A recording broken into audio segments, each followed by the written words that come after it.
नमस्कार, मैं हूं कृष्णा सिंह और आप देख रहे हैं गुनाह। कहां हुई चाकू की नोक पर चोरी, कहां एक पत्नी ने पति की छीन ली जिंदगी, कहां कागज ने किया गड़बड़, कहां जांच में फंस गई पुलिस और हो गई परेशान, कहां धर्मांतरण के जाल में फंसी नाबालिग लड़कियां, कहां शादी की सहनाई की जगह गूंजी मौत की चीख, सब बताएंगे इस खास सेगमेंट में।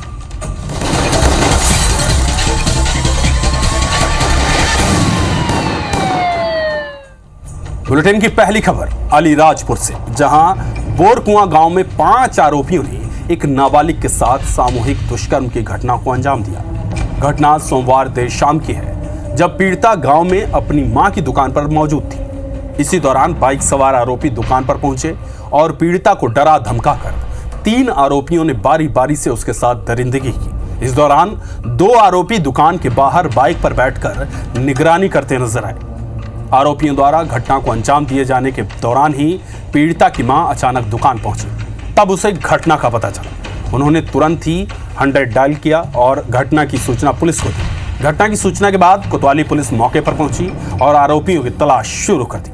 पुलिस ने बताया कि 5 आरोपियों में से एक आरोपी नाबालिग है और दूसरा आरोपी शादीशुदा है। सभी को गिरफ्तार कर लिया गया है। 3 जन दरवाजा रूम बंद करके ना 2 जने बाहर खड़े हुए थे। ठीक है, फिर उसके बाद में फिर भाग गए थे ये। 3 जनों को, 1 जने को पकड़ लिया था वहाँ पर। ऐसी सज़ा देना इनको, तो ऐसी सज़ा देना आप कि सर उनको छोड़ना मत वहाँ से, जेल में से। छोटी बच्ची को भी छोड़ना थी क्या? की शिकायत पर तत्काल एफआईआर दर्ज कर उसका परीक्षण करवाया गया, मेडिकल परीक्षण करवाया गया और रात में ही तत्काल घेराबंदी करते हुए 5 आरोपियों को राउंड अप कर लिया गया है। प्रकरण पंजीबद्ध कर लिया गया है, शेष अग्रिम कार्रवाई की जा रही है। 5 आरोपी को राउंड अप कर लिया है, लिखा पढ़ी करके उनको जेल में दे दिया। छत्तीसगढ़ के बीजापुर में पत्रकार मुकेश चंद्राकर हत्याकांड की जांच अब अपने अंतिम चरण में है। एसआईटी की टीम आज चार्जशीट और केस डायरी लेकर जिला कोर्ट पहुंची और 1000 पन्नों का चार्जशीट और 1500 पन्नों का केस डायरी पेश किया। जांच के दौरान पुलिस को इस केस से जुड़े कई अहम सुराग लगे हैं। एसआईटी की जांच में खुलासा हुआ कि मुकेश की हत्या में ठेकेदार सुरेश चंद्राकर, उसके 2 भाई और मुंशी शामिल थे। बता दें कि 1 जनवरी 2025 की रात मुकेश चंद्राकर की बेरहमी से हत्या कर दी गई थी। हत्या के बाद आरोपियों ने शव को सेप्टिक टैंक में डाल दिया था। मुकेश कई दिन से लापता थे और जब मुकेश का पता चला तो परिजनों ने थाने में गुमशुदगी की रिपोर्ट दर्ज कराई। पुलिस ने जांच शुरू की और 2 जनवरी की शाम ठेकेदार सुरेश चंद्राकर के घर में मौजूद सेप्टिक टैंक में मुकेश का शव बरामद हुआ और जल्द ही पुलिस ने ठेकेदार सुरेश चंद्राकर समेत हत्या के 4 आरोपियों को गिरफ्तार कर कोर्ट में पेश किया, जहां उन्हें जेल भेज दिया गया।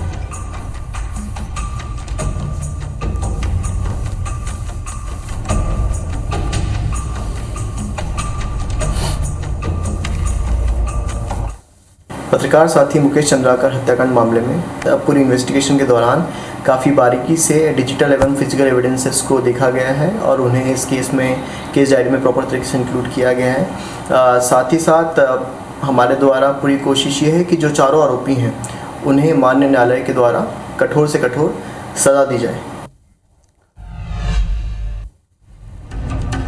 ग्वालियर में झगड़े के दौरान बीच बचाव करने गए युवक की गोली मारकर हत्या करने के मुख्य आरोपी को पुलिस ने गिरफ्तार कर लिया है। गिरफ्तारी के बाद पुलिस आरोपी का जुलूस निकालते हुए घटना स्थल पर पहुंची और सीन ऑफ क्राइम का रिक्रिएशन किया। पुलिस की पूछताछ में आरोपी अमरजीत ने बताया कि उसका दोस्त के साथ झगड़ा हो रहा था। इसी दौरान सुरेंद्र कुशवाहा वहां आ धमका और उसने बीच बचाव के दौरान उसे थप्पड़ जड़ दिया, जिससे गुस्सा होकर उसने सुरेंद्र की गोली मारकर हत्या कर दी। गिरफ्तारी के बाद पुलिस आरोपी से पूछताछ कर रही है। उसे इस केस में कई बड़े खुलासे होने की उम्मीद है।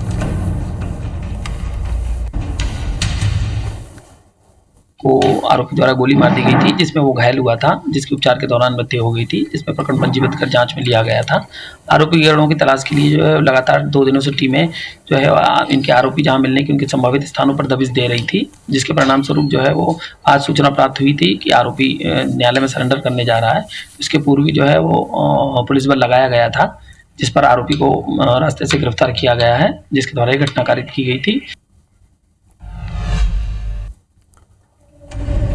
जबलपुर में एक अजीबोगरीब मामला सामने आया। यहाँ एक छात्र के दस्तावेज चोरी हुए और उन्हीं दस्तावेजों के आधार पर छात्र के खिलाफ ये केस भी दर्ज कर दिया गया। इतना ही नहीं, उन दस्तावेजों के आधार पर किसी और को जमानत भी मिल गई और वो तारीख पर पेश होता रहा। आखिर क्या है ये माजरा, इस रिपोर्ट से समझेंगे।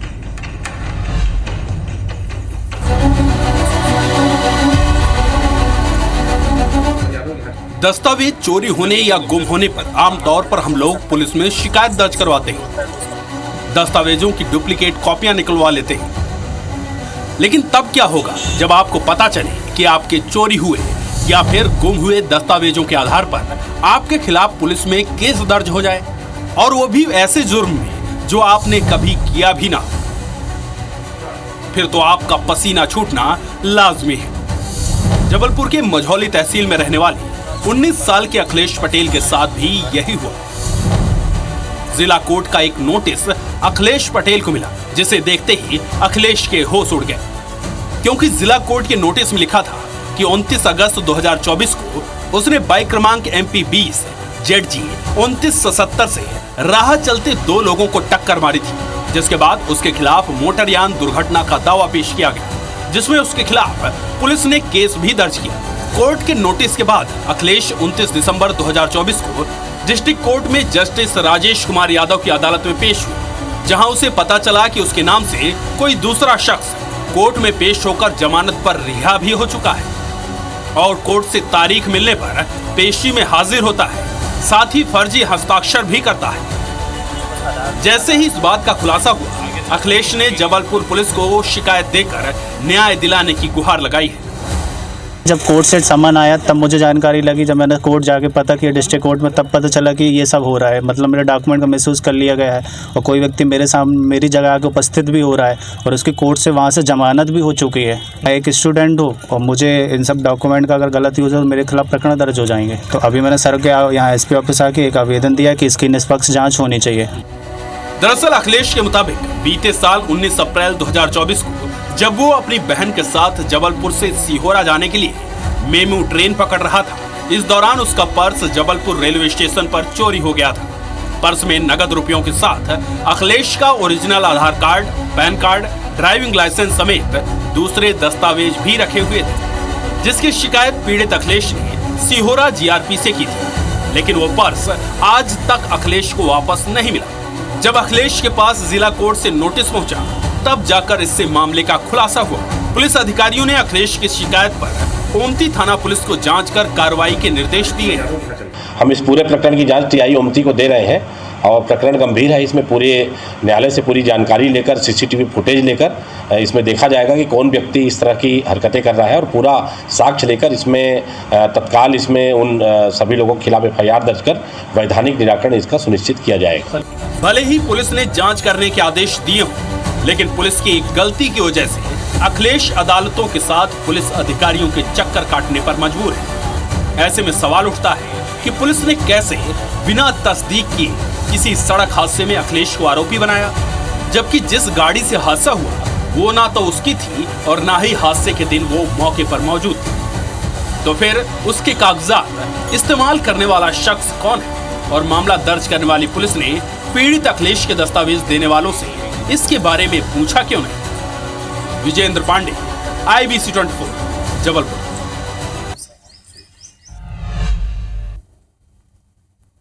खबर बुरहानपुर के नेपागनगर थाना क्षेत्र से है, जहां एक नाबालिग और एक युवती के अपहरण का मामला सामने आया। परिजनों ने 2 मुस्लिम युवकों पर अपहरण का आरोप लगाया है। वहीं हिंदू संगठनों ने इसे लव जिहाद और जबरन धर्म परिवर्तन का मामला बताया। मामले में परिजनों के साथ हिंदू संगठनों ने पदाधिकारियों ने थाने में शिकायत दर्ज करवाई और साथ ही कार्रवाई की मांग की। इधर हिंदू संगठन के नेता शंकर चौहान ने कहा कि ये कोई सामान्य मामला नहीं है, बल्कि योजनाबद्ध तरीके से लव जिहाद के तहत धर्मांतरण के लिए किया गया अपराध है। और लो जिहाद का मामला दोनों सामने आया है, तो इसी जैसी हमको खबर लगी हमारे सब साथियों को, और हम लोग तुरंत थाने आए। एक बात सबको पता लगी और हम लोग चाहते हैं कि इन पे एफआईआर पड़े और अधिक से अधिक मतलब इन पे कार्रवाई हो।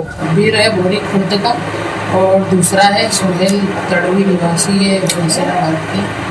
तो इनके द्वारा दोनों बच्चियों को बहला फुसलाकर शादी का लालच देकर भगा कर ले गए। अपहरण की धारा लगी इसमें और शादी के लिए बहला फुसला के ले गए। नाबालिग बच्चे और जो बालिग है दोनों दस्तयाब होने के बाद और इसमें धाराओं का इजाफा किया जाएगा बहनों के अनुसार। मामला भी विवेचना में। ग्वालियर देहात क्षेत्र के पटाई गांव में चोरी की एक अजीबोगरीब घटना सामने आई। यहां मंदिर में चोरी करने आए चोरों ने पहले मंदिर के बाहर चप्पल उतारी, फिर मंदिर की दहलीज पर मां विंदेश्वरी देवी को प्रणाम किया, फिर मंदिर में घुसकर वहां लगे करीब 22 घंटों को गायब कर दिया। घटना मंदिर में लगे सीसीटीवी में कैद हो गई। घटना के बाद आक्रोशित गांव वालों ने थाने में जाकर शिकायत की, लेकिन पुलिस ने अब तक कोई ठोस कदम नहीं उठाए। दरअसल आरोन थाना क्षेत्र के पटाई गांव में खेड़ापति विंदेश्वरी देवी माता का मंदिर है, जहां गांव वालों के साथ साथ आसपास के लोगों की भारी भीड़ उमड़ती है। वहां आस्था है उनकी।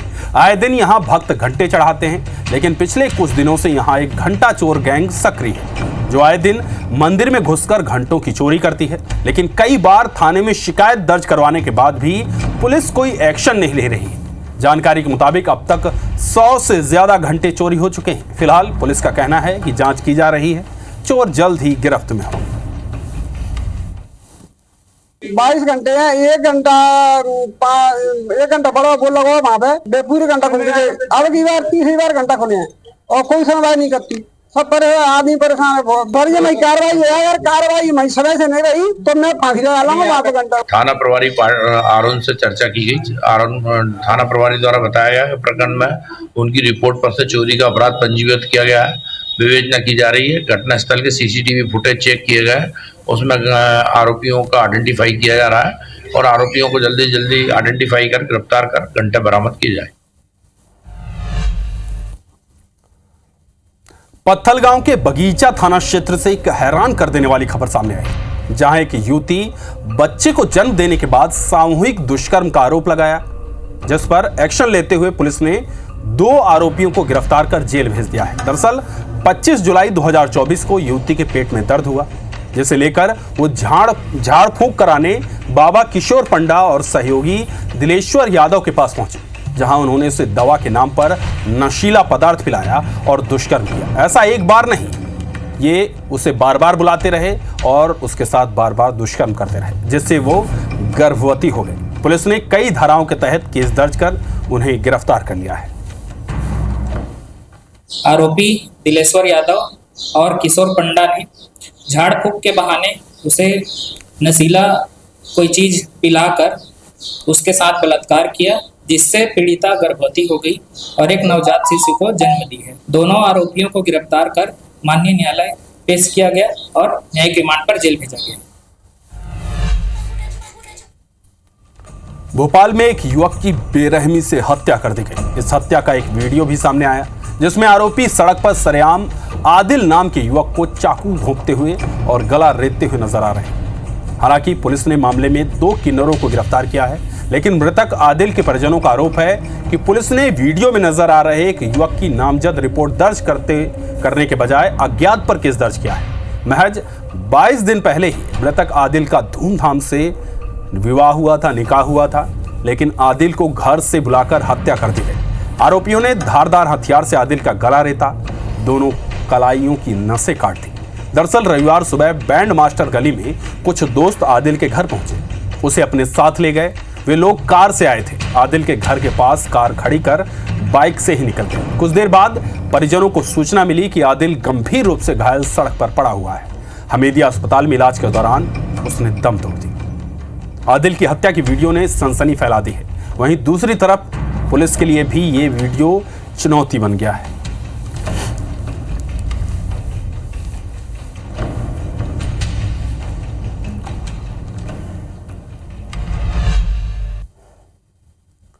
कोरबा पुलिस अधीक्षक तिवारी ने जिले में नशे के खिलाफ सख्त अभियान चलाने के निर्देश दिए। इसके तहत पुलिस लगातार तस्करों के खिलाफ कार्रवाई कर रही है।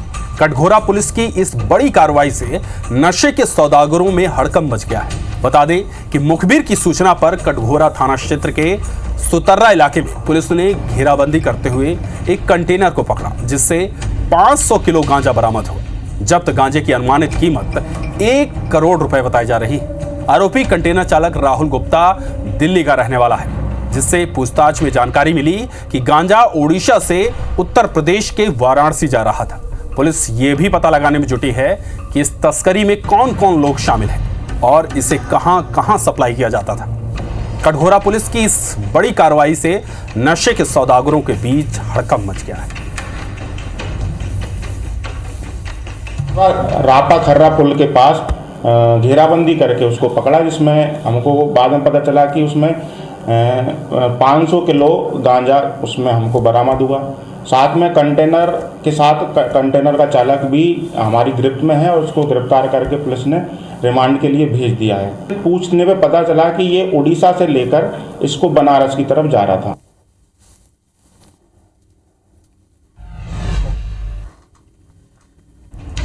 गुनाह में आज के लिए सिर्फ इतना ही। सावधान रहिए, सतर्क रहिए, क्योंकि अपराध कभी दस्तक नहीं देता। यहां रुकेंगे एक छोटे से ब्रेक के लिए। ब्रेक के उस पार खबरें जारी रहेंगी।